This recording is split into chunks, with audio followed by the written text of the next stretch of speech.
За ашигт малмлын хуулийн нэмэлт өөрчлөлт орж ирлээ. Тэгээ нэлээд удаан хугацаанд хүлээгдсэн. За яа харахгүй одоо цаг үеийн гол одоо зохицуултыг хийх шаардлагатай хууль гэдэг дээр бол олон нийтийн зүгээс ч тэр манад бас ирсэн өмнөх эдийн засгчдын хувьд санал нэгдэж байна. Таны хувьд энэ хуулийн нэмэлт өөрчлөлтөөр хэр одоо цаг үеийн шаардлагуудыг нийцүүлсэн гэж харж байна? За урьж оролцуулж байгаад баярлалаа. За одоо өвчин төгөлдөр мөрдөж байгаа ашигт малтмлын хууль маань 2006 онд батлагдсан. Одоо яг ингээ 20 жил өвчин төгөлдөр үйлчлээд энэ салбарт одоо сайн муугаа харуулад ингээд явж ирлээ. За өнгөрсөн хугацаанд бол 2008-аас 2025 оны хооронд нийт 44 нэмэлт өөрчлөлт орсон байдаг. 44 удаагийн. За хамгийн сүүлд бол 2025 онд нэг ороногийн хэлцээтэй холбоотой тусгай амнат гэдэг нэмэлт өөрчлөлт орсон. За яг өнгөрсөн хугацаанд бол яг энэ салбарт судалгаа хийсэн үний хувьд бол хэлэхэд их нэмэлт өөрчлөлт нь бол ер нь уг салбарыг бол ер нь хойш нь татсан. Иймэрхүү нэмэлт өөрчлөлтүүд орж ирсэн.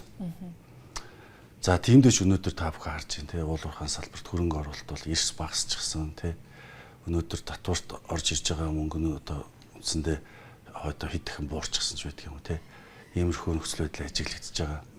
За одоо сая 2026 оны 5 сарын 26-нд засгийн газраас өргөн барьсан ашигт малтмлын хууль нэмэлт өөрчлөлт оруулах тухай хуулийн төсөлд бол харин урагшаа харсан нэлээд хэд хэдэн тийм заалтууд орсон байлээ. За амнааттай холбоотой хэсгээс нэхлээ. Нэлээд бас маргаан дагуулж шиг шүү. За энэ амнааттай холбоотой асуудал бол зөвхөн энэ засгийн газрын үед яригдж байгаа асуудал биш. Энэ бол сүүлийн ер нь 10 жил ярьж ирж байгаа. 2022 онд ашигт малтмлын хуулийг шинжилэн найруулсан төсөл гарсан юм. 2022 онд. За тухайн үед бол би бас яг гадны олон улсын болон дотоодын судлаач нарын хамт одоо яг энэ амнаатын төсөл дээр л ажиллаж ирсэн. За судалгааны үр дүнд юу гарсан бэ гэхээр манай амнаатын хувь хэмжээ бол дэлхийд өрсөлдөхүйц биш байна. Хит өндөр байна. Тийм учраас амнаатаа буулгахгүй бол хөрөнгө оруулагч дотоодын ч бай, гадаадын ч бай хөрөнгө оруулалт уул уурхаагаас бол бүгд гарах нэ гэдэг төгөлт хийсэн. За тэгээд одоо өвчин төгөлдөр мөрдөж байгаа хуульд бол суур 5%, өсөн нэмэгдэх амнаат нь бол хөдөр буюу хөдөрт 30% хүртэл байгаа, баяжмалд 15% хүртэл байгаа. За эцсийн бүтээгдэхүүн 5% хүртэл ингээ өсөн нэмэгдэж байгаа. Тэгэхээр дээдл нь бол амнаат бол 35, 25 ингээ 10 байхаар. За тухайн үед бол судлаачдын одоо дүгнэлтээр бол эцсийн бүтээгдэхүүний өсөн нэмэгдэх амнаатыг бол тэг куб болгоё. Тэгжиж манайд энэ уул уурхайн салбарын эцсийн бүтээгдэхүүн үйл дотоодын үйлдвэрлэл хөгжнөө, хүнд үйлдвэрлэл хөгжнөө гэсэн ийм дүгнэлтэнд хүрчихсэн. За дагаад баяжмлын бас өсөн нэмэгдэх амнаатыг бол 15-ыг бол эрс багасгах ёстой гэж ярьж ирсэн. За багасгаад зогсохгүй тэр өсөн нэмэгдэх амнаатыг тооцож байгаа суурийг нь борлуулалтын үнэлгээ биш ашигаас нь тооцох нь зөв үү гэдэг санал хүртэл гарч ирсэн. Ингээд бодохоор одоо өргөн барьж байгаа төсөл маань харин ч одоо хатуу хэвээрээ баг байгаа. Яг гэвэл борлуулалтын үнэлгээ хэвээрээ нөгөө эцсийн бүтээгдэхүүнд амнаат тэглэе гэжсэн чинь 2.5 гэ ороод ирж байгаа. Тэгээ одоогийн нэмэлт өөрчлөлтөөр бол хөдөрт 15, баяжмал 5, за эцсийн бүтээгдэхүүн 2.5 гэдэг. Иймэрхүү байдлаар ерөнхийдөө бол нэг дундчилсан маягийн тий. За бүр сайн бол биш гэж хэлж чадахгүй. Гэхдээ бол бас нэг урагшаа ихсэн ийм амнаатын хувь хэмжээ бол орж ирж байна. Тэгэхээр ерөөхдөө өмнөхтэй харьцуулахад энэ нь бол харьцангуй одоо сайжирсан. Сайжирсан тийм. Гэхдээ олон нийтийн зүгээс ялангуяа одоо улсын хурлын одоо хилцүүлгийн төвшөнд бол одоогийн энэ оруулж ирсэн амнаат чинь амнаатын одоо энэ тогтооцсон байгаа хувь хэмжээ чинь төслүүдэд за үйлдвэрүүдэд ингээ харилцан ялгаатай ийм одоо тэнцвэртэй биш ийм нөхцөл байдлыг бий болгож байна. Яагаад энд нь одоо илүү нөхцөл байдал давмгай байдал бий болгоод байна вэ? За нөгөөхт нь яагаад ийм өндөр одоо ногдуулаад байна вэ гэдэг ийм асуудлыг бас яриад байна. Энэ дээр таны одоо байр суурь ямар вэ? Олон улсын жишгээрээ энэ бас яаж зохицуулагдчих юм. Гэхдээ Монголын одоо нөхцөл бол бас харьцангуй өөр ах шиг байна те. За тий. Яг одоо энэ нэг төсөл зориулаа даваа ирэх болголоо энэ гэсэн юм арга. Би бас яг тэр нэг төсөл нь гэдэг нь бол би сайн мэдэхгүй байна. Яг тэр компаниж мэдэхгүй байна. Нөгөө талаас сайн ойлгохгүй. Зүгээр миний судлаачийн хувьд бол би яг баттай хэлж чадах нэг зүйл нь энэ амнаатын хувь хэмжээг бол энэ жил ингээ гаргаад ирсэн юм шээ. Энэ сүүлийн 5-6 жил ярьж байгаа ажлын үр дүн байгаамаа. 2022 онд уул уурхайн ашигт малтмлын шинжилсэн найруулгын төсөл явж исэн. Тэр дотор орцсон байсан хувь хэмжээ чинь тэг гэж явж исэн. Одоо ингээд нэмэлт өөрчлөлт болоод нэг хэдхэн заалт орж ирж байна. Энэний нэг ганц авууштай нэг заалт нь амнаат байна. Тэгээ энэ амнаат нь бол нөгөө анх байснаас үйл ялэг би түрүү хэллээ. Ухраад бас л дундчилсан байна. Тэгэхээр энэ бол би бол нэг компанид юм уу нэг төсөлд зориулсан ийм давуу эрх олгож байгаа гэдгээсээ илүү нийтлэг эрх ашиг харж чадсан, судалгаанд үндэслсэн ийм тоонууд байгаа гэж хэлэх байна. Өөрөөр хэлбэл энэ амнатыг зүгээр нэг тэнгэрээс харж байгаа тавьдаггүй. Энд чинь өөрөө маш том одоо аргачлалаар одоо яг эдийн засгч нар математикийн аргачлалаар тогтоодог. Өөрөөр хэлбэл манай улсын давуу тал сул тал юу юм? За бид нар дэлхийд өрсөлдөж байгаа бидэртээ ижлэхэн бүтээгдэхүүн экспортлдог ямар орнууд амнатаа яаж тогтоосон байна? Энэ бүх өгөгдлүүдийг оруулж агаад энэ чинь математик аргачлалаар тогтоодог ийм тоо. Тэгэхээр бол энийг би бол харахтаа энэ уул уурхайн салбарт байгаа нийтлэг эрх ашигыг хамгаалсан нийт компани, нийт аж ахуй нэгж, нийт төслүүдэд адилтыг шүүлчлэх ийм нөхцөл гэж бол баттай хэлж чадна. За амнатаас гадна бас ашигт малмилын хуулийн одоо нэмэлт өөрчлөлтөөр 7-8 одоо багц асуудал байж байгаа. Үүний нэг нь бол чухал ашигт малмилын одоо жагсаалттай. Гэхдээ энэ жагсаалтыг бол одоо бас яг одоогоор ямар одоо түүхийдийг оруулах гэдэг нь бас хараахан тодорхойгүй байх шиг байна. Олон улсын зах зээл дээр бол энэ бас нийтлэг байдаг жишгийн дагуу оруулж ирлээ гэж засгийн газар бол тайлбарлаж байгаа. Энэ дээр та яг юу гэж харж байна? За Монголын хувьд бол өнөөдөр одоо нүүрс, зэс, алт гэдэг ингээ 3 бүтээгдэхүүнийг бол илүү төлөх одоо улсын төсөлд экспорт оруулж ирж байна. Тэ чухал ашигт малтмал хуулийн төсөлд орж иж байгаа нь яалтчгүй нэг том алхам. Өөрөөр хэлбэл би бол энийг судлаач хувьд юу гэж харж байгаа гэхээр чухал ашигт малтмал хуульд орж иж хуулийн концепцэд орж ирж байгаагаар бид нар эрх зүйн орчноо нөгөө стратегийн орд гэдэг юмнасаа чухал ашигт малтмал гэд буюу тэр одоо олон улсад хэрэгэлдэг ийм ойлголт руу явж байгаа нь бол их зөв. За айжмдаа энэ стратегийн орд гэдгийг халах одоо чиглэл рүү явж байна. Стратегийн орд гэж бол дэлхийд байхгүй те энийг бол бид нар зөндөө ярьсан. За чухал ашигт малтмалын хувьд бол хэлэхэд за энэ бол маш өргөн ойлголт. За нэгдүгüүрт бол би хуулийн тодорхойлолтыг бол харсан. Хуульд бол чухал ашигт малтмал гэдэгт юуг ойлгож байгаа гэхээр өндөр технологид ашигладаг эдийн засгийн ач холбогдолтой ийм ашигт малтмал гэж ерөнхий тайлбарсан байна. Яг энийг олон улсын ингээд эрх зүйн үүднээс нь үзэхээр энэ чухал ашигт малтмалыг бол улс болгон өөр өөрөөр тодорхойлдог. Одоо жишээ нь Америкийн нэгдсэн улс чухал ашигт малтмалыг юу гэж үздэг вэ гэхээр за нэгдүгээрт бол импорт өөрийнх нь одоо нөөц бол хязгаарлагдмал. За цэвэр импортыг хараад тэгтээ тухайн ашигт малтмал нь өөрийнх нь эдийн засаг үйлдвэрлэл үндэсний аюулгүй байдалд нэн чухал шаардлагатай. Тийм ашигт малтмалуудыг ингээд жил болгон чагсааж гаргадаг. Жишээлбэл 2024 онд Америкийн нэгдсэн улсад уран стратеги байсан бол 25 онд чагсаалтаас хассан байх жишээд. Ингэж өөр өөрөөр тодорхойлдог. Япон өөрөөр, Европын орнууд өөрөөр.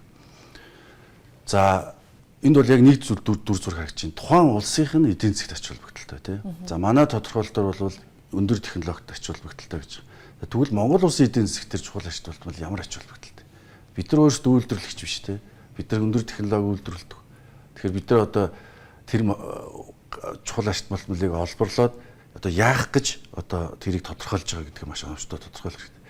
Өөрөөр хэлбэл за бид нар дотор ашигладаг юм гэхэд дэлхийн одоо өрсөлдөх нь биш үү тэр чухал ашигт малтмалууд маань. Тэгэхээр тэр өрсөлдөөнийг бид нар яаж дэмжих юм? Татвараар ингээд дэмжих юм уу? Хөрөнгө оруулагч орж ирээд судалгаа шинжилгээ хийгээд гадагшны экспортлоход бид нар татварын бус байдлаар дэмжиж явуулах гэдэг юм уу? Эсвэл эндээ үйлдвэрлэл хөгжүүлэх гэдэг юм уу? Энийг их оновчтой стратеги тодорхойлох хэрэгтэй. Тэгээ яг хуулийн төсөлд бол стратегийн чухал ашигт малтмал бүрээр стратеги тодорхойлноо цаашаа явна гэж заалт орсон байлээ. Тэгэхээр бол энэ ямар ч байсан цаашдаа бол тодорхой болох юм байна. Тэгээд стратегийн орд гэдгээс чухал ашигт малтмал гэдэг энэ концепц руу зөв явах нэ гэсэн ерөнхийдөө энэ гэрлэгээ туссан заалт байгаамаа. За хоёр асуудлын талаар нэлээд дэлгэрэнгүй ярьлаа. Ер нь одоо ашигт малтмалын одоо хууль гэдэг бол Монгол улсад одоо хөрөнгө оруулалт татж байгаа цорын ганцын салбарыг одоо зохицуулж байгаа хууль. Тэгээд сүүлийн одоо 5 жилийн статистикаас харахад энэ салбарт бол яг одоо бодит хөрөнгө оруулалт бол шууд орж ирсэнгүй. За сая одоо өнгөрсөн сард тэгэхэд Монголоос одоо нэг компани бас гараа авсан тий. Татварын маргаанаас шалтгаалаад ингээд компаниуд бол гарч ийн.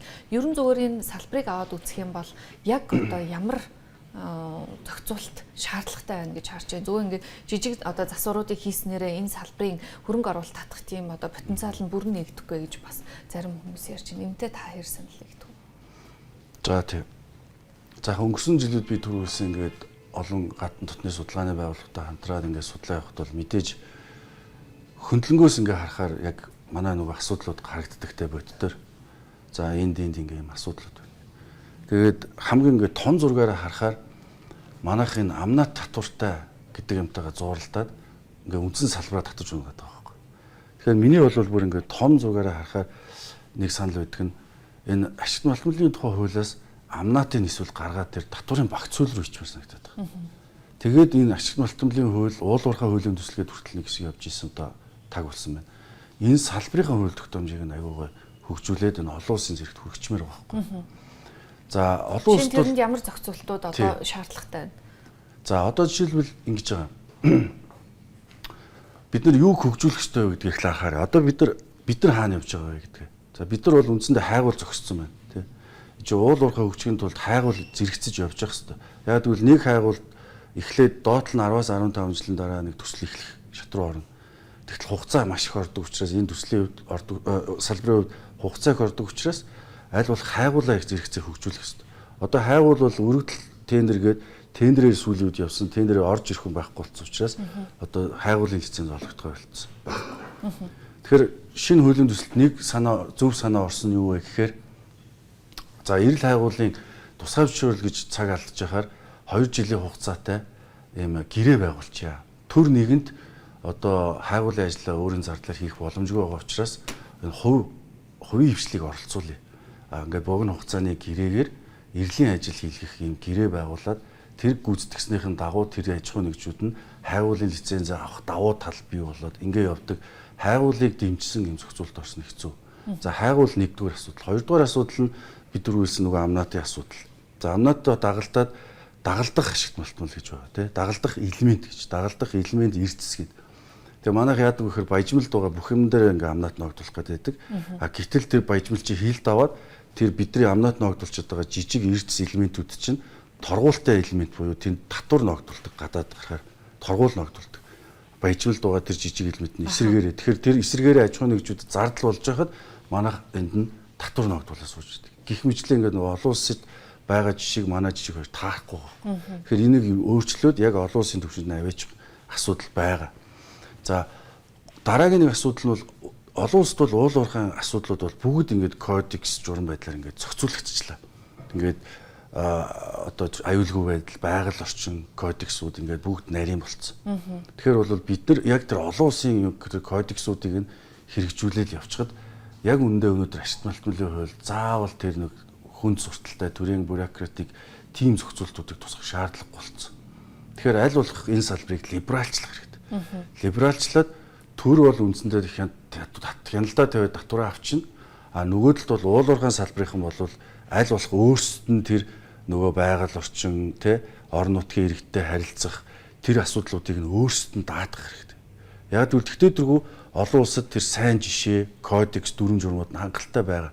Тэрийг нь мөрдөх боломжийг өгч. Тэрийг мөрдөд явж байгаа бол тэр аж ахуй нэгжээс татварыг авлаа чөлөөтэй үйл ажиллагааг нь явуулахын дэмжиж өгчмөр. Тэгээ энэ тохиолдолд бол энэ салбар бол ямар ч асуудалгүй хөгжиж явах бүрэн боломжтой. Тэгэхээр олон улсын кодексыг дагаж мөрдлөөхэд одоо шинэ дотоодд бас үндэсний аюулгүй байдал гэж асуудал дахиад нэгдэлтэн гарч ирдэг ш. Энэ дээр одоо ямар зохицуулалт оруулах юм? Тэгээ кодекс бол олон улсын журам нэгт би түр хэллээ. Нөгөөдөлдөө түр тэгтээдрүү хяналтаа тавьж байгаа. Төрийн одоо байгууллагууд яадаг вэ гэхээр за уул уурхай ашигт малтмалын газар эдгээр яадаг вэ гэхээр тусгай зөвшөөрөл байгаа хайгуулын одоо ашиглалтын за одоо шинэ хуулийн төсөлд орсон нэг зүйл нь баяжуулалтын тусгай зөвшөөрлөө Тэгэхээр энэ тусгай зөвшөөрлүүд нь ингээд гарч ийн энэ хүрээндээ ингээд хянах бүрэн боломжтой. Төрийн аппарат байна, аймаг сумд төрийн аппарат байна. За уул уурхайн компаниуд угаасаа тэр кодексоор бүх мэдээллүүд нь ард түмэнд одоо орон нутгийн иргэдэд нээлттэй болчихно. Тэгэхээр мэдээлэл нээлттэй байна гэдэг чинь өөрөө эргээд одоо хяналт тавигдчихж байгаа байхгүй. Хамгийн сайн хяналт бол ард түмний хяналт шүү дээ угаасаа тий. Тэгээд энэ мэдээлэл нээлт тод байдал дээр үндэслээд бол цаашдаа бол ер нь манайх тэр 34-49% эзэмшдэг тэр юм а болох хэрэгтэй. Нэг зүйлийг маш товчхон асууя. За орон нутгийн одоо хөгжлийн санд бол тодорхой хэмжээний төсөв буюу одоо ашигт малтмалын одоо үйл ажиллагааны орлогоос тодорхой төсвийг нь бол одоо өгнө гэсэн юм заалт орж ирж байна те. За тодорхой 5% ч юм 10%. Тэгэхээр энэ нь өөрөө яг хэр зөв зохицуулалт гэж харах юм. За орон нутагт мэдээж одоо төсөв нь одоо хуваарлагдах нь зүй ёсны хэрэгэ гэж үзэж байгаа нэг хэсэг байна. Гэтэл орон нутаг энийг аваад ашиглаж чадахгүй одоо юу гэдэг хөрөнгө оруулалтаа зөв төлөвлөж чадахгүй бол ямар асуудал одоо үүсэх вэ гэдэг бас нэг гаргалгаа байна. Таны хувьд? Яг энэ улс орны хөгжлийн шатвалгаа өөр тий. За яг өндөр уул уурхай өндөр хөгжсөн эдийн засгийн тогтворцсон орнуудын хувьд бол ийм орон нутагт илүү татаас шаардлагагүй. дэвтэргүүд тэндээс орж иж байгаа орлого жиг хуваарлагдаад ингэ явчихдаг. Яг манай өнөөдрийн төвшөнд бол энэ хөгжлийн ялгаатай төвшөнд бол яалтчгүй тэр уул уурхай төсөл хэрэгжиж байгаа орон нутагт бол түлхүүд татаас өгөх нь бол зөв гэж үздэг. Яг тэгвэл тухайн орон нутгийн иргэд бас тэр уул уурхайгаас илүү үр ашиг хүртээд тий нэгэнд тэр хязгаарлагдвал нөөц зорилгыг ашиглуулж байгаа юм чи эргээд бас компенсац төлбөр авах хэрэгтэй. Тэр төлбөр нь эргээд орон нутгийн иргэдийн эрүүл мэнд боловсрол төлхүүд зарцуулагдах ёстой. Энэ зарчим бол зөв. Тэгээ яг хуулийн төсөлд бол одоо орон нутгийн тухайн төсөл хэрэгжиж байгаа аймагт 20% хүртэл одоо амнаатаас орж иж байгаа орлогоос төлрүүлье гэсэн санал орж ирж илээ. Тэгэхээр яг өнөө цаг үед бол би бол энийг зөв л гэж хардаг.